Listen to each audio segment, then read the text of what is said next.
To talk about digital identity, we have the CEO of the Cardano Foundation. I think he's up here. I think we're going to get him on one of these screens. Fred Gregaard. Talking about digital identity, I'd love to hear more about how Cardano's thinking about that and what you guys have in store. All right. I got a little bit of echo on my side, but I'm thinking that won't be no issue at all. So what I really want to talk about a little bit about the blockchain history. So the past, the present, the future, and where we go from here. So in reality, what we've seen basically coming up to this Bitcoin halving from last week is an idea about that public permissionless blockchains have their own set of factors and they don't go away. And when you think about the success and what makes a successful blockchain like the Bitcoin blockchain, you actually can compare this to the factors that make a great city work. Now, what's kind of unique about the epicenter and this way of looking at these things is that cities need a physical infrastructure, while blockchains rely on a global network of nodes that validate and record transactions. So there is some comparisons, but not all of them are comparisons.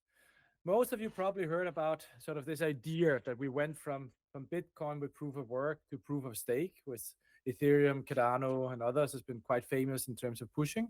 And that basically allowed us to do some things that slightly different in the city. But what it ends up being is all about transparency and accountability. Now, just as cities need economic opportunities, blockchains need incentive structures, like mining and staking, to encourage participants to maintain and secure the network. Now, this is where most people stop to understand the relationship and the causality between identity, but also between what is a blockchain and what isn't a blockchain.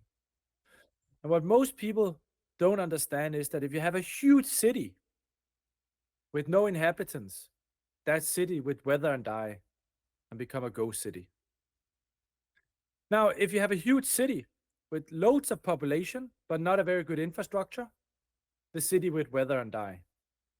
That means that there needs to be a symbiosis between the economic opportunities in the city and the incentive structure to participate in running that city and the inhabitants in the city. And this is what's so truly unique about Bitcoin and a couple of other blockchains, which has emerged in the wake of Ethereum, but also blockchains like Algorand, Polkadot, and the Cardano blockchain. Now, when we look a little bit further into this, what we see is that efficient transaction processing in a blockchain is akin to efficient transportation in a city. So as the city grows and more find economic opportunities in the city, you will have to have an idea about how do you move people around, how do you move goods around, how do you move security around. So basically it becomes a large logistical challenge. Now, moving a large truck around or moving a lot of self-driving taxis around is actually two different value propositions. And many blockchains are designed in a different way. But in order to keep track of that, identity plays a huge role in this.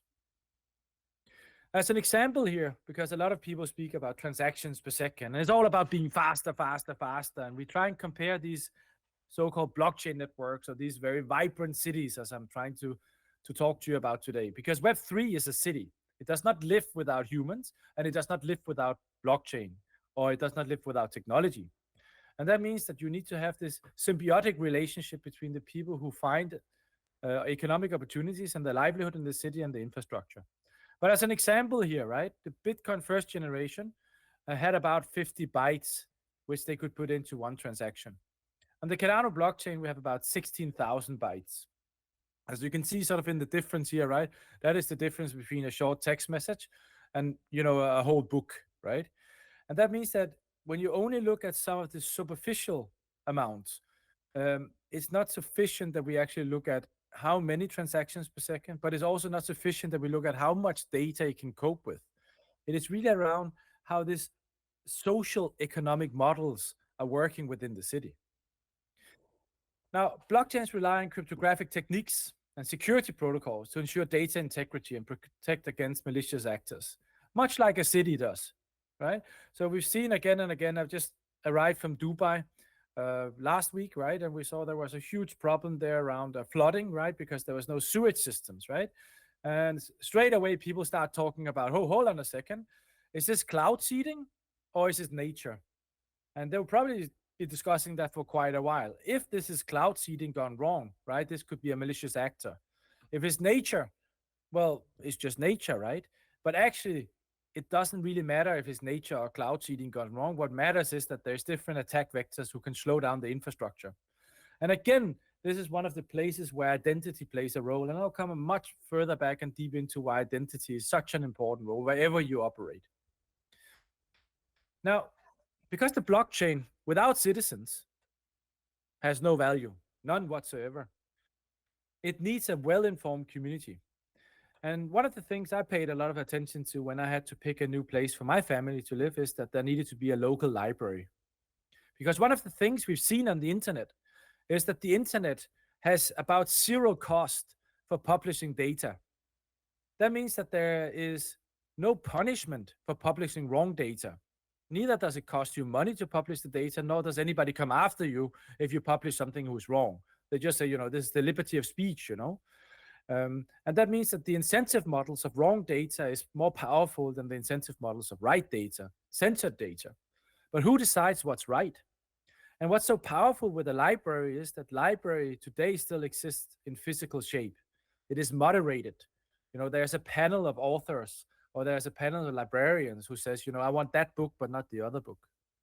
And when you start having somebody who cares about what actually goes into the library and gets it curated, you start having people who's accountable for the collection. If you have people who's accountable for the collection, you have people who's accountable and motivated to talk about the collection and upgrade the community. We see in a lot of places, even though they have the internet today, they have now, instead of feature phones, they have smart devices, they have nearly all the information in the world, but the population does not get wiser. They don't get more educated. And that's because there is not a nice balance between curated content and people who want to deliver that content, but also about the economic incentives and the economic opportunities for consuming this content and using it for something. So I'm very sad to say and see around the world where I travel that, libraries is becoming a thing of the past. In my world, every little city should have a knowledge center with people who is just passionate about talking about it. And every single knowledge center should have an identity. They should have a record about how they do things and how their collection is curated. Therefore, for instance, the Cardano Foundation, and we're not the only one, but we of course have made a fantastic free educational academy who teaches blockchain to everybody who's been trying to understand it for the last 10 years, but haven't gotten around to actually finding the finer details. And what's important here is that you actually cannot start with Bitcoin. What we see when we speak to regulators and policymakers around the world is that if you start understanding what Bitcoin is, you understand one asset class. You understand one type of identity. You understand one type of transactions. And that's just not sufficient. When we speak about the new world of Web3, we speak about multiple types of identities, from a machine identity or a light verified credential, all the way to a self-sovereign identity who can verify a bank-to-bank transactions with multiple UBOs in the backend. And this is a long axis of different features. Therefore, as we see the new generation of blockchains emerging, such as Cardano, such as Polkadot and Algorand and Tezos and others, what we really see is we see a need for people to unlearn the first generation of blockchains and start paying attention to the finer details of the city. When you walk into a city as a tourist, it's not always apparent why that city is better than the other. But spending a day or two there, you have a feeling if it works or doesn't work. But it can take you an eternity to get into the details. Therefore, we offer about 20 hours of free education, and we give it away to politicians and universities and others, and they can just change the logo. We even give it away to competitors, because we do feel that the more people who have this education, the more we can change the incentive models of the Web 2 and the centralized world. Now, regular monitoring and diagnostics of a blockchain's health is like detecting network partitions or attacks are pivotal for this. What this really means is that we have about, and we are, only the third or fourth largest smart contracting platform in the world, right? We have about 4 or 5 million people interacting with Cardano every single day. We are tracking about 1,200 companies living on the Cardano blockchain, doing various activities. If the blockchain goes down, well, all of the economic opportunities of these participants goes down. Now, if this is only gambling or something which is irrelevant, well, it doesn't matter. But as we are putting hospitals on the blockchain, we are putting critical infrastructure such as sewage systems or connectivity in Africa, phone systems where you can call after help if something goes wrong. Now, suddenly this is a critical infrastructure. When it's a critical infrastructure, we actually have a whole risk mitigation framework called SOC 1, SOC 2, ISA 3401 type 2, which is, the auditors who's basically tasked to ensure that these things don't go down. The way we look at it is, and this is just a short example, you can find it on the QR codes, and I'm sure the slides will be distributed as well. I also have my COO in the room, Andreas Pletcher, and he will be very happy to talk to you about it. This is a little bit nerdy. What we want to show here is why these incentives are very important, including the operational resilience. So what you see here is two large exchanges. These exchanges are running these nodes, which is very important in blockchain because they run the actual infrastructure. This is very different than Web 2, where you have a single counterparty running multiple instances of a node. Now, what we noticed is that, as you can see on the scatter charts, which is completely all over the place on the left side of these two exchanges, is that we noticed by very advanced monitoring tools that they were not running optimal. Now, normally in a blockchain environment, you don't know who the other actors are, specifically not in a blockchain like Cardano. But you have various means of leaving coded messages which they can pick up. And luckily, they picked up on these things. What happened was that if the incentive structure is in the right way, you can actually, as you can see on the right side of the scatter charts, you can encourage them to run the nodes in a more efficient way. And if you do that, you have to ask yourself, why would they bother? Well, in a good incentivized network, they bother out of two reasons. One is that they have a direct economic incentive, in this case, that they will produce more rewards by running a more efficient stake pool. Running a more efficient stake pool is better for all the participants on the blockchain, the 4 to 5 million people who interact with it every single day. The second incentive could be if they have a business model on the blockchain. Well, most exchanges actually don't have a business model on the blockchain. They just trade a derivative of a token or some kind of an asset on the blockchain. But if, let's say, they were running the reconciliation of all of their trades on the blockchain, well, they would actually be better off also ensuring that the network resilience was there.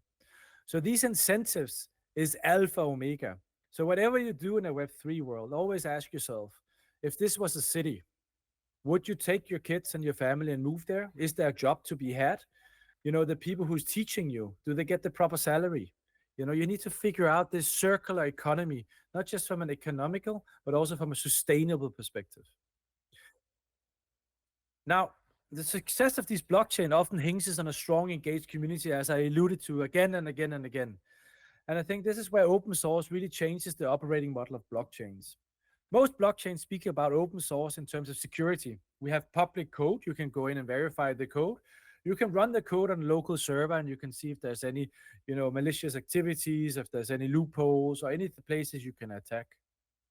But what open source truly does, and where you can actually see if it really works, is that open source is the ability for the people who live on the blockchain, whether that's the Amazons of the world, or is the Barclays banks, or is the Swiss National Bank, if they cannot contribute to the blockchain and ensure the features which is needed for them to run their business is being supported in the infrastructure, this will always be a negative environment. And what I mean about a negative environment is that you need to have some kind of centralized funding, some kind of a printing mechanism who keeps printing and asking developers to do that. But as soon as you can create a win-win-win situation where the national banks of the world can contribute to the code and ensure that the blockchain is not only resilient for attacks, but it also supports the features for the CBDC for the next 50 years of the national voting systems, then you actually have what we think about as a product to market fit who can be adjusted as the market and times move on. And that means it becomes resilient for the decades to come. So true open source, this is unfortunately a misused term in blockchain. And one of the things you're probably going to see a lot more coming out of many of the big blockchains of today as we explore the operating model of the Linux kernel and other systems. Now that you heard a lot about property and you're now right now in the US, right? So there's always this, if it's decentralized, it must be okay. And what is sufficient decentralization? What I'm here to tell you about today is there's two trade-offs. More decentralized is not necessarily better, okay? And decentralized can be a way to run a regulatory arbitrage or at least a regulatory defense strategy. But more decentralized makes it also a lot harder to run a city. I spoke to the Prince of Ashman last week, and we had a discussion about democracy. And he had a fantastic example. He said, Fred, if I invite all of my family, my kids, my wife into the room, and I said, what do you want for dinner tonight? Everybody would have the ideal scenario of what dinner should look like. And they will have to go to Applebee's and to Pizza Hut and to the local shop and all of those things. How do you actually reach this agreement? And decentralization is a little bit the same thing. What you want to do is you want to have sufficient decentralization from a hardware, a software place, because it actually creates a new security architecture of the internet. But too much is too much as well. The second part is you want to have what's called a consensus algorithm or a decision-making algorithm that you can reach a consensus or an alignment on what is the truth and how to move forward. And this is where things gets a little bit iffy, where everybody says more decentralized is always better. We know now, since 15 years and working in blockchain, that this is not the case. And we have to be very careful in how we also communicate that to the regulators of the world, that we don't get into a situation that decentralization is the only way you can get a permissionless blockchain to work. What is, however, true is that if you can run it in a really good way, allowing access and participation to everyone, you have a situation where your target market is no longer the United States or 800 million people. It's no longer the size of India.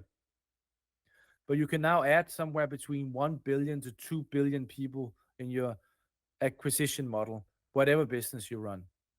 Because most of us are restricted by the pure fact that people cannot identify themselves if they don't have national papers or in any other way to identify who they are, what they belong, and what is their past. They cannot participate in the global economy, neither with their voice nor with their commerce. And having a good model like Cardano and others, where we every single day fight for this idea that you do not need to have a passport to participate in global commerce. You do not need to move to a big city and leave your family starving behind to have economic opportunities.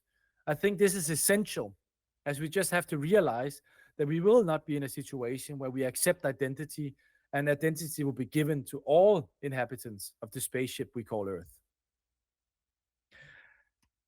Now, just as cities benefit from technological advancement, blockchains are improved with innovations like cross-chain interoperability. And I know there's a few other really amazing blockchains in the room today. And I hope they will agree when I say that there will not be one blockchain who takes over the world. What will happen is that these systems will be interwoven together.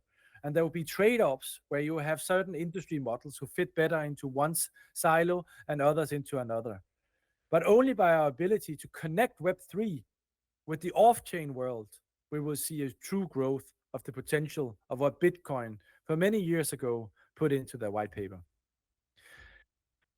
Now, resistance to single point of failure is something we see around the world today, as we see more and more unbalances in terms of information asymmetry, but also power asymmetry, for instance, in the Middle East, but also in the US. So this trade-off between updating the infrastructure in the city where the citizens live in and the consequences of an unforeseen bug is something everybody's looking at the moment. We are the blockchain who has the most code updates of any of the large blockchains out there at the moment. And this is a dangerous path to follow. We believe this is the only path to follow if you want to have a product to market fit who follows global regulation, global mass market adoption, and where the target operating models of the future enterprises are going today.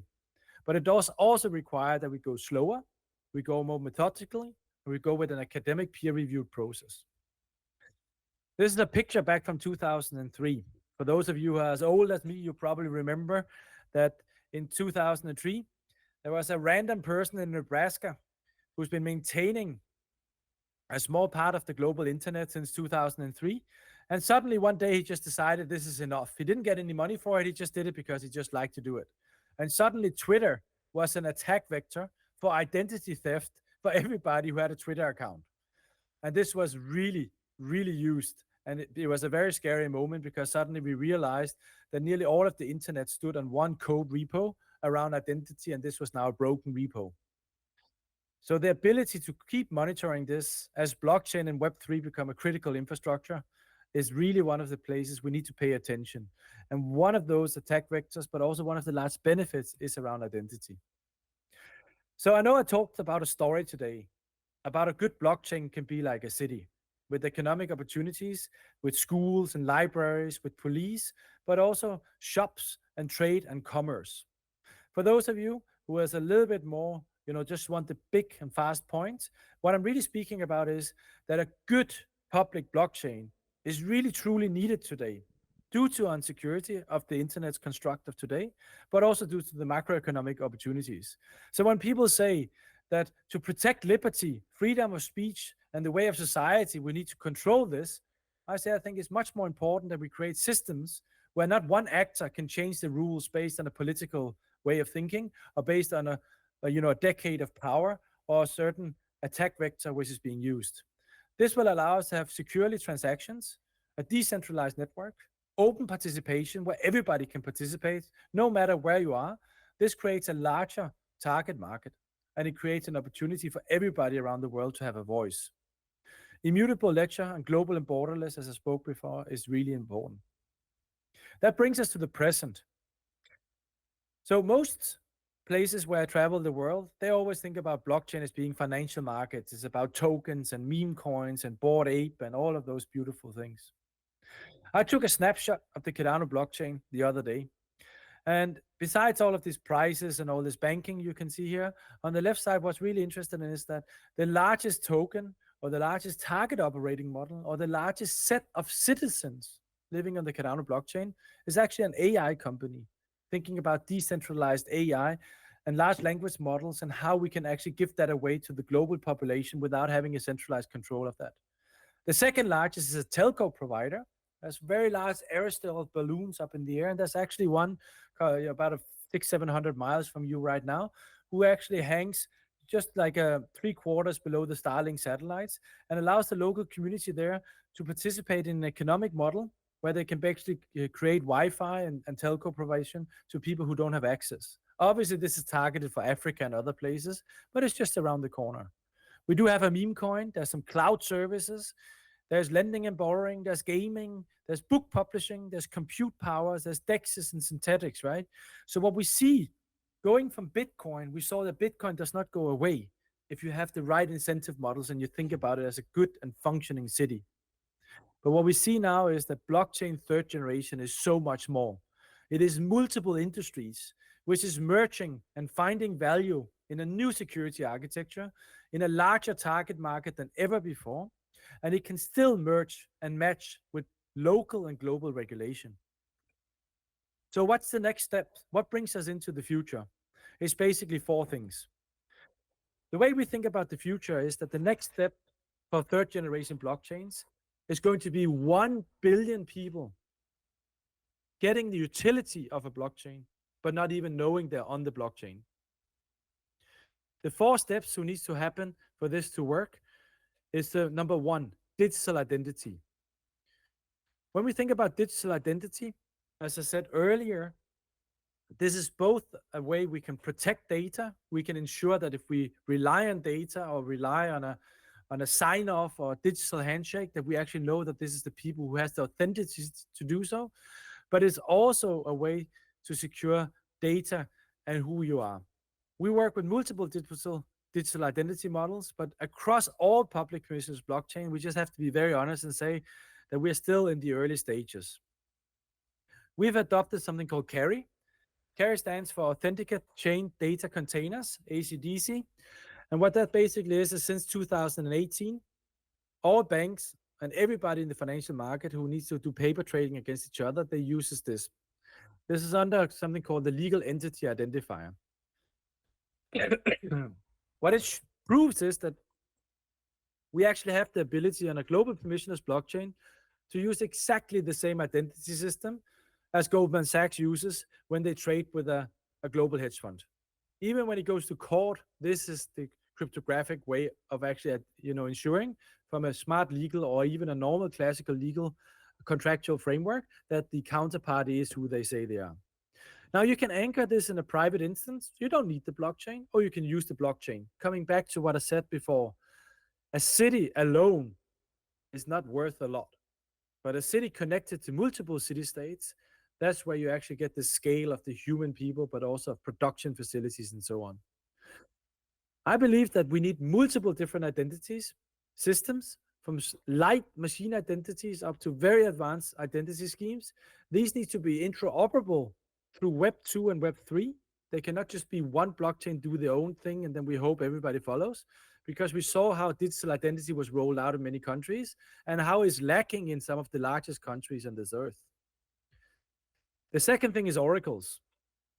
So most of you probably think that, sending data into a blockchain is really easy and you can trust it.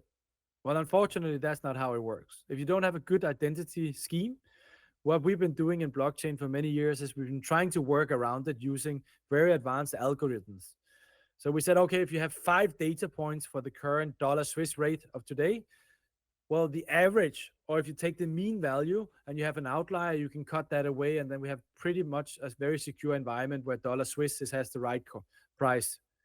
That's unfortunately wrong again and again and again. And for those of you who's been building banks like I have, or who's been relying on critical data before you walk into a war zone, we know for a fact that there's a huge value in centralized, authenticated, verified information you can trust. And this is what we get when we start merging the world of a good identity system or systems together with oracles. Then for the first time, you can actually start scaling blockchain out with the amount of smart legal contracts and the use cases in a complete new way. Zero knowledge proof is something which is on the lips of many people. And zero knowledge proof to my world has been a little bit misunderstood. Most people speak about zero knowledge proof because they see clustering or they see problems in some blockchains because they cannot work fast enough due to the blockchain trilemma. I'm not so worried about that because we know how to solve that. I'm more interested in the fact, how do you actually take a large company, like a Fortune 500 company, and you actually work with the idea that people can verify information without actually knowing what the information is. And we can actually do that already today without actually going into what's called CK snarks and rollups. This idea that you can prove if something is correct without actually knowing the underlying information is very powerful. What we launched with the Dubai police is 2 use cases who does exactly that. And what it does is it allows the Dubai police to share fingerprints or ballistic fingerprints from cartridges and bullets with other law enforcement agencies without revealing who they are and without revealing the original fingerprint. That means that you can actually compare fingerprints without actually knowing where it comes from and without ever having access to the original fingerprint. What that does is that if there is a match which is more than 90%, the other foreign entity, let's call it the Belgium police, they can leave a little message on the blockchain saying we have a 90% match. The Dubai police, who never reveals who they are, they will then say, 90% is not enough. But what if it was 92% and it was enough? Then 2 judges can take contact to each other, and the Belgian police can now send the fingerprint, because that's the one who's actually looking to solve a crime, to the potential match archive, which is now in this case the Dubai police. The Dubai police now have the identity under control, right? They've never revealed the original swipe of this bullet or this fingerprint. They can now test that in their lab under their local processes, and they can then say, there is a match or there is no match, and they can come back and they can actually start solving global crime. The power of this is that the inhabitants of one nation state are not forced to share all the private identifying information with a global database where one actor or multiple actors might have an extra access or have a backdoor access, or there might be, due to global political power, there might be a small country and a big country, and the big country can always get the information they want, and they're basically breaking local law without ever telling the locals. And that means that you can actually design these systems in a way that you can still fight global crime, get a better and safer world, but keeping these identities of the inhabitants of the country safe in the local procedures and cultural processes. And I think this is the world we're going to see in the future. We're going to see much more of these use cases anchored through identity, oracles, and the idea that you can separate the proof points from the transactions and still be able to trust the transactions. The last is bridges. Now with bridges, what I really mean is not bridges between blockchains. There's a lot of those, and some of them works well, and some of them doesn't work that well. What it really will happen in the future is we're going to bridge everything from Oracle to IBM to Temenos into worlds of blockchains, because the business model and the target operating model will change as we see the value and the utility come through. And this means that we will have a much more bridged society. And our ability to bridge these IT systems together, as most of you know who's done a large IT integration, you know, this is the most costly you can ever do. But the more we can create these standards and prove the value, as people can see the data on the blockchain and they can calculate the value without actually being able to read the data. That means that you can actually now calculate the true value, and you can get much better machine modeling, including large language models and neural network learnings on a blockchain than you can do ever upon harvesting the internet. These 4 points is what's going to bring us into the future. A future where at least 1 billion people in the next 10 years will live on a blockchain without even knowing it, just having the benefit as we harvest the benefits of being on the global internet. And some of us are connected to a global trade systems where most of the world actually are not. Therefore, identity is not just paramount, but the types of identities and how this anchors together is the start of the waterfall model of unleashing what Bitcoin started over 15 years ago, and the promise that there was once a blockchain who can change the world as we know it for the better and bring humanity together is now anchored into our way and thinking of identity. Thank you, Fred. I must say, very powerful discussion. I think the world here from the domain industry, which is the OG, in my opinion, identity world, really appreciates where you're coming from and the direction of your chain, your community, your protocol. So thank you again. So first I want to say that this is actually one of my life's dreams, to actually have a panel back to back with another Fred. So thank you, Fred. I really appreciate that. You said a few things that I think really resonate for the crowd here, and I'll try to also field some questions for you as well. But you mentioned some things that really make an impact, I think, for the traditional Web 1 and Web 3 identity space. You said more decentralization is not necessarily better, right? It's actually harder to run what you said, a city this way. If not a city, a state, a country. Can you maybe expand a little bit more on this and how we should think about this in the the Web 1 world? Yeah, sure. So there's these trade-offs, and the more you kind of look into these trade-offs, the more it becomes apparent to you that there's different things you're trying to solve from. And only by understanding what you're trying to solve from, you get there. I'll give you an example. I think in the traditional domain space, domains has been sort of the legend in a map, right? So that was the ability for us to navigate the internet, but domains was also the trust. You know, if you're on a .com domain, you have much larger trust and you can see the certificates and you can unwind that down. In the blockchain world, unfortunately, a lot of these early identity solutions like Bitcoin is anchored into 26 digits, right? And then we say identity is 26 digits. As long as I can sort of remember my public and private code, I can go wherever I want and I can carry my assets. Well, that's great. But I think we can get into a situation that we can anchor domains as a user experience into blockchain. Now that actually means that we do need the D3s of this world. We need the ICANNs of this world, because they will be able to verify that not two people can hold the same domain. So we have sort of a centralized authority playing, you know, saying you have that domain and you haven't. And the user experience will then be completely decentralized, as the blockchain will be run decentralized to protect against very large data consuming models, even going towards quantum computing, right? So the more you sort of unravel that, the more you kind of see that there is something extremely powerful with ensuring that not two things can be called exactly the same without having somebody verifying that that's simply not the case. If that makes sense. Makes total sense. Thank you, Fred. You also mentioned cross-chain interoperability, interoperability amongst chains, amongst systems, both legacy and new. What excites you most about the upcoming roadmap and interoperability at Cardano?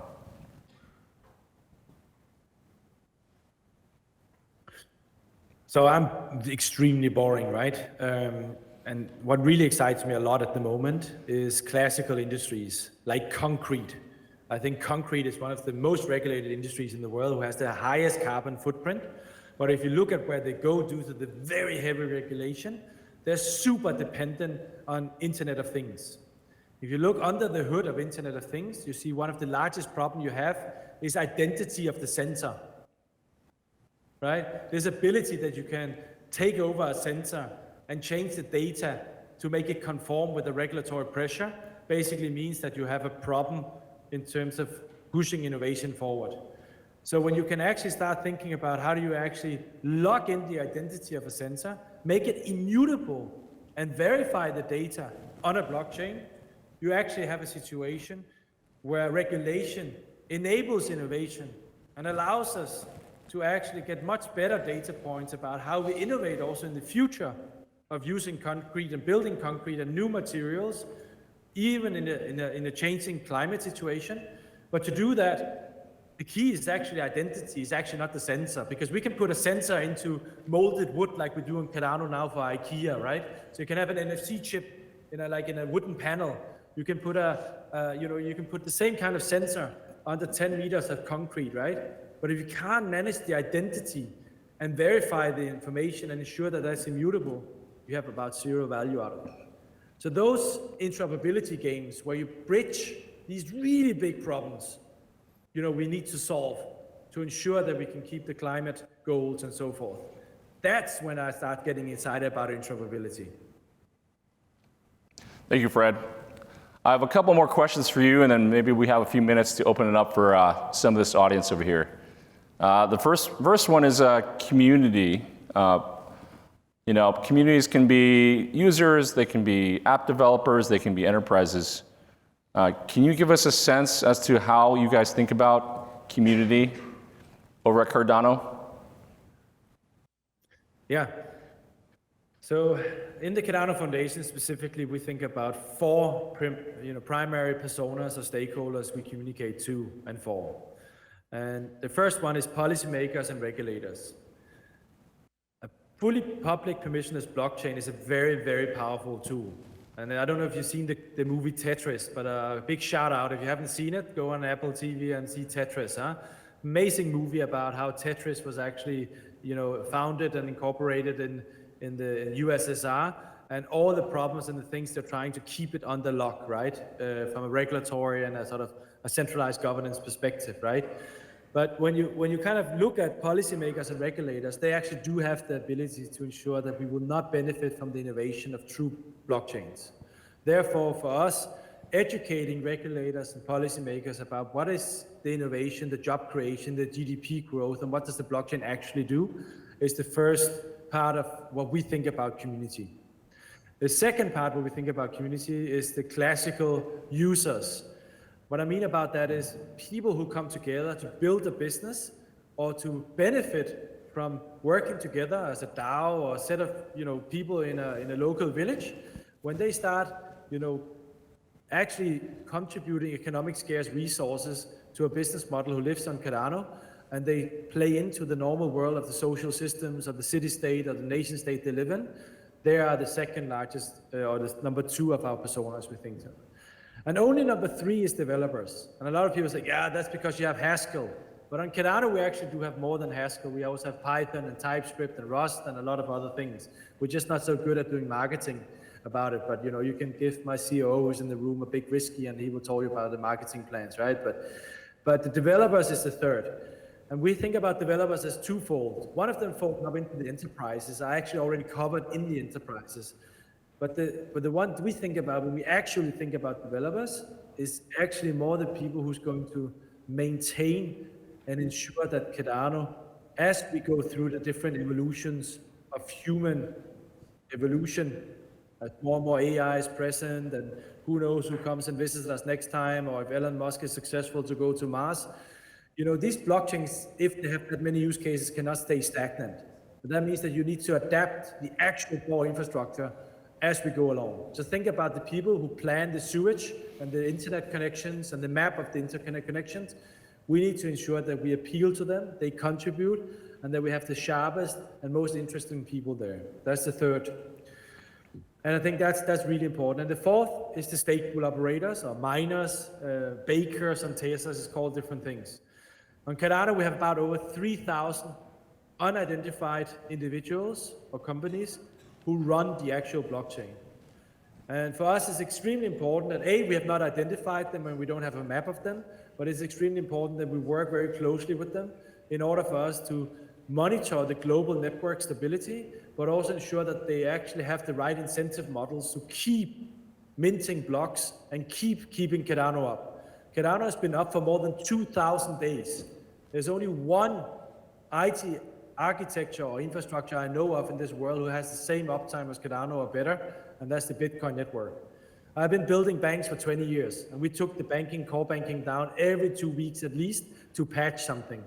Think about it, Cardano's been up for more than 2,000 days and had never missed a beat. And if you want to run a children's hospital and actually start having patient files on these kids on a blockchain, you might be thinking about how to ensure that that never goes down. Therefore, stake pool operators is for us the fourth persona group where we really think about how that community works. And then there's all the sub-communities from, climate neutral to, politicians and, gaming and all of those things. But if we get the four first right, we know the rest will thrive on the economic opportunities on Cardano. That's super helpful. Thank you, Fred. One more question from me, and then I'm going to open it up to the crowd a bit. So we have the privilege of being in the United States, obviously. We work in the domain industry. We talk about regulation.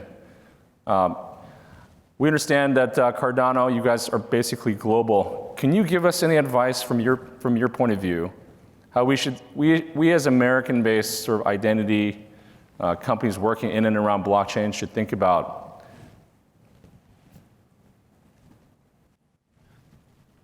Yeah. I don't think you have the power to force politicians to do A or B. It's too complicated. What you have the power is to actually articulate and show what identity on blockchain really is and what it enables. And the regulators don't have sufficient engineers that they can read the code. So you need to ensure, like we've done on our Explorer, for instance, to reveal the business processes and explain what they mean in such a way that policymakers and regulators can do their job and to implement and suggest good principle-based regulation who goes across multiple industries, not just capital markets, but really from everything you do in a local supermarket to the medicine, to the farms, to the running of cities, will be on a blockchain in the future if we get this right, and it has a huge utility. But every time we use the same word and we mean something different, like we say proof of stake, but we actually mean 5 different things, or we say NFTs, but we actually mean 10 different things, you are losing. So I would really highly recommend, don't just send PowerPoints, don't send code, show business processes and workflows, and explain and call it what it is. So if you have an identity system, which only works for soccer players on a FIFA card, call it a soccer gaming card identity system, but don't call it a global identity scheme, So you'll get out of the trap of taking what's ticking on Google and jump on that wagon and be very explanatory in what you do, because there's so much the policymakers and regulators are exposed to from the functional area, but also from the share risk, that if you don't get this right, you're already lost. And I hope, because you're coming from Web 1 and Web 2, that you already start thinking about 20, 30, and 40 years, and not as many others in this space does, which is thinking about tomorrow or the next cash flow. So think long-term, be principle-based, do workflows, and then I think we will all be in a much better place. All right, well, now I'm going to take some questions from the field. Anybody have any questions for Fred over at Cardano?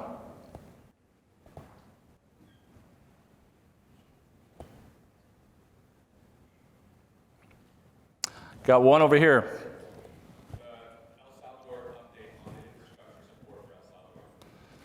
The question was, what is the update for infrastructure support for El Salvador? We are not a part of El Salvador. That we pulled out of that project due to the actual infrastructure requirements and the lack of match. So that's another blockchain who has that. And I believe last time I spoke to the president's office, there is definitely some problems there. But I do think that it's really good that nation states starts tampering with that. But we are not involved in that. Valerie. Thank you, Fred. That was a very interesting lecture. I represent an IT professional service company, and we've been working with a lot of enterprise customers in various business domains. In your experience, which business domains and enterprise clients in there are all ready to implement real blockchain business cases right now? Thank you. The question was, in which industries do you think, Fred, have the most sort of business use cases ripe for adoption?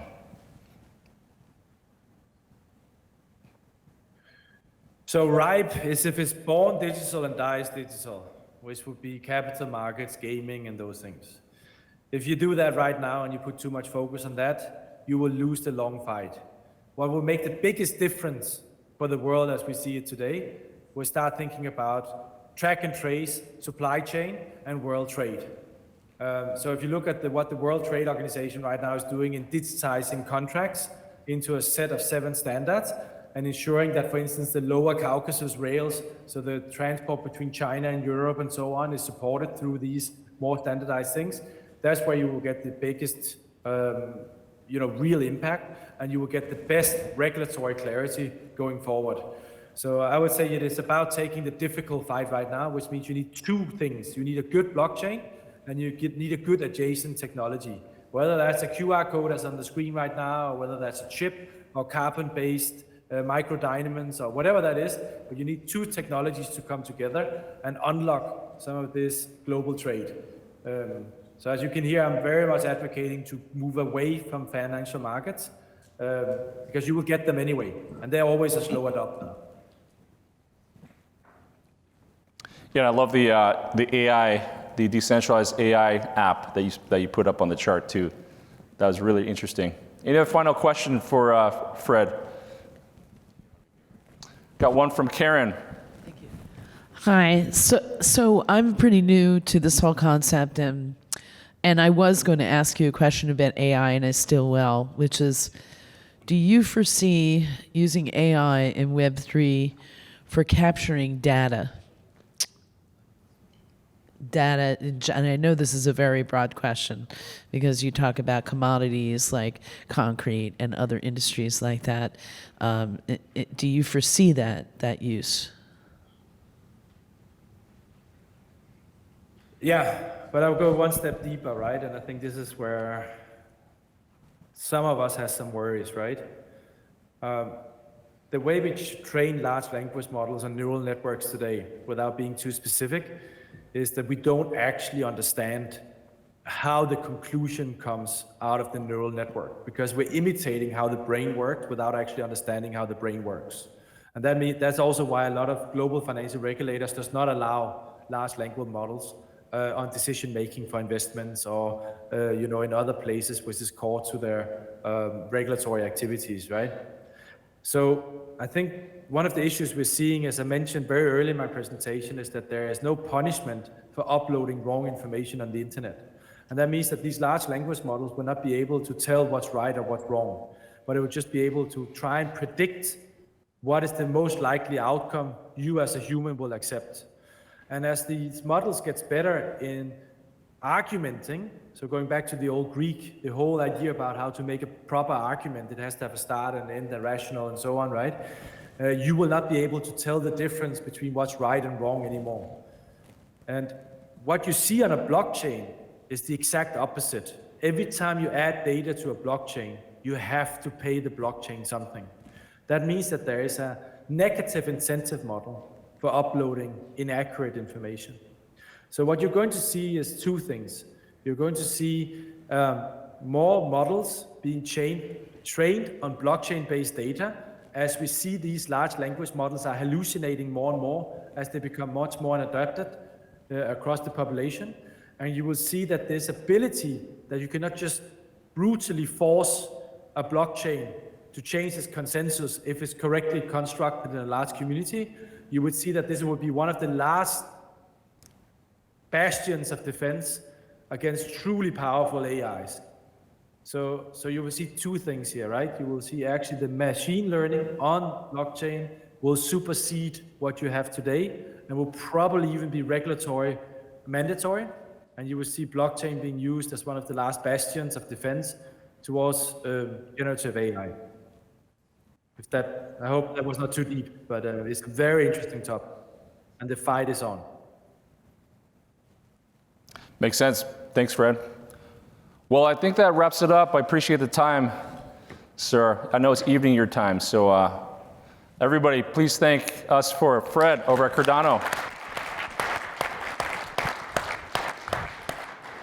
Thank you, everybody. It was great to be here, even though virtual, and I hope you have fantastic days in Las Vegas.